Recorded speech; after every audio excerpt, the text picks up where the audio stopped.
Hey guys, it's Titan. Today I want to talk about the new Call of Duty Black Ops 4 Specialist system, how it's different from Call of Duty Black Ops 3, and I also want to go over each individual specialist briefly.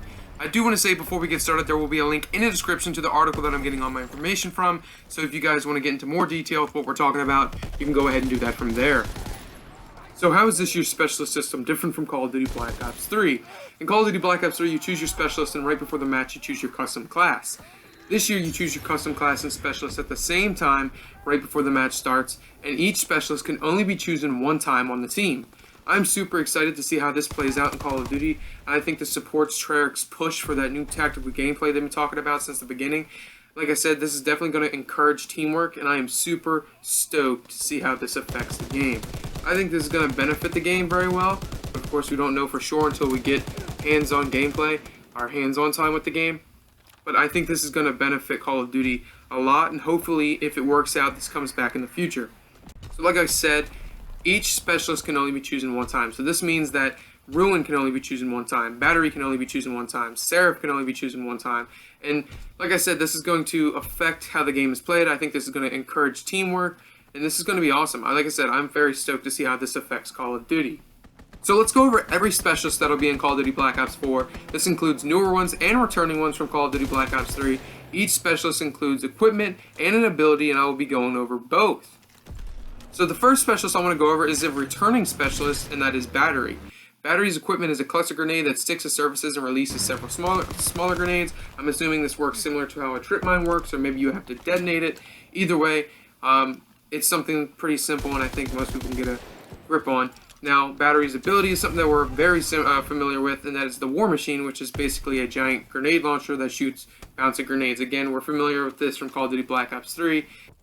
Now, the next specialist I have is Crash. He is a newer specialist, and I really do like Crash. I think he's a very unique character. He's a very team-supporting character, instead of being very supportive to himself.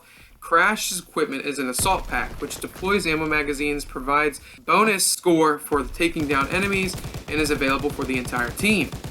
So that's pretty cool. So I'm assuming that he drops like a big pouch or a big box. He picks up the characters or other players and yourself can pick up magazines that provides bonus score for taking down enemies, and is, like I said, is available for the entire team. I like that. It's pretty cool. Now, his ability is the TAC-5. The TAC-5 heals, boosts max health, removes wounds from the user, which is you, and up to 4 targeted allies. So it affects up to 4 targeted allies at one time, and it works through walls. So the TAC-5 heals yourself and can heal teammates, which is pretty cool. Like I said, I really like Crash because he's a very team supporting character compared to the rest of the specialists. I think he's a very cool character. Let's get into the next specialist. The next specialist that I have is Ajax. Now Ajax's equipment is the 9-bang. He has which is a tactical grenade that flashes, stuns, and can be cooked to detonate more than once. So it's a 9-bang. I think most people kind of can understand what a 9-bang is. You throw it and it kind of explodes or stuns 9 times, and you can't really get the full effect of the equipment unless you hold it down for as long as you can hold it down for. But either way, I think this is kind of a lame equipment, but it could fit Ajax very well, and not every specialist needs to be freaking insane. Now, Ajax's ability is the Ballistic Shield, which is a transforming defensive shield with a built-in machine pistol. Now, I'm not sure if this is something that you have to plant to use, but assuming that it has a built-in machine pistol, you kind of need to pivot. You need to move around, so I'm assuming it's something you don't plant on the ground to get the full effect of. Either way, we'll have to see when the game comes out or during the beta. Now, the next specialist that I have is Recon. Recon's equipment is the Sensor Dart. And the Sensor Dart is an intel equipment that reveals enemies within a proximity of the minimap and is visible to everyone on the team. This is pretty cool. So you throw the dart, or you shoot the dart. I'm assuming you shoot. If you throw a dart, it's kind of lame. Either way, you shoot the dart, and within the proximity of where it lands, it'll reveal enemies on the minimap to yourself and the entire team. That is awesome. Now, his ability, Recon's ability, is Vision Pulse, which scans the surrounding area around yourself and reveals enemies for a period of time to the entire team. This seems very similar to the Sensor Dart as well, just instead of you throwing or shooting the dart, it's around you instead of, like I said, wherever you shot the dart. Now the next specialist I have is Torque, and Torque's equipment is Razor Wire. This is something that was pulled directly out of Rainbow Six Siege. I think that's super funny. Either way, it is razor wire that damages and slows enemies that attempt to cross it. Now, Torque's ability is Barricade. Now, Barricade is something that I also think was pulled right out of Rainbow Six Siege, and it is a deployable reinforced cover or shield that you can use during objectives, and it boosts a built-in microwave field that slows and damages enemies. So, you know, Barricade, it's pretty interesting.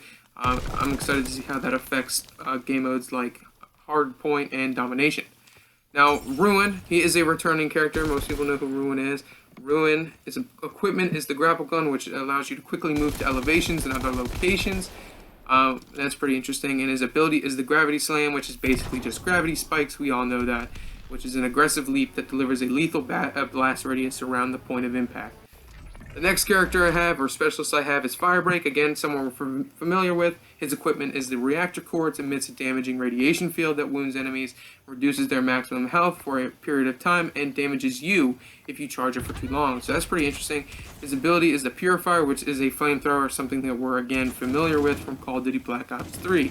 The next specialist I have is Seraph. His equipment is Attack Deploy, which is a deployable beacon that allows your teammates to spawn in the surrounding area. This, I think, is going to be pretty insane in things like Domination, and I'm excited to see how that affects. Now, Seraph's ability is the Annihilator, high caliber revolver, something we're familiar with. The next specialist I have is Nomad. His equipment is unknown. We just know that he will be in the game.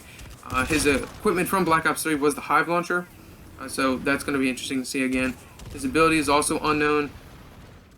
We're just going to have to, it was Rejack in Black Ops 3, but either way, we don't know what it could be in Call of Duty Black Ops 4, considering that Ruin's equipment was different from Call of Duty Black Ops 3. Now, Prophet is someone that is also returning, but we do not know his ability or his equipment. Now, his equipment from Call of Duty Black Ops 3 was a big electric rifle, we all know that, and then his ability was his ability to glitch. So those are all the specialists in Call of Duty Black Ops 3. I know that last little bit of the video was kind of extensive and kind of went on for a long period of time, but I figured that I'd go over every specialist just in case you guys wanted to be more familiar with what's going on in Call of Duty Black Ops 4. So that's a great list. I'm definitely excited to see some of the newer characters, like I said, and the returning characters, specifically Crash. I'm excited for Crash and Torque.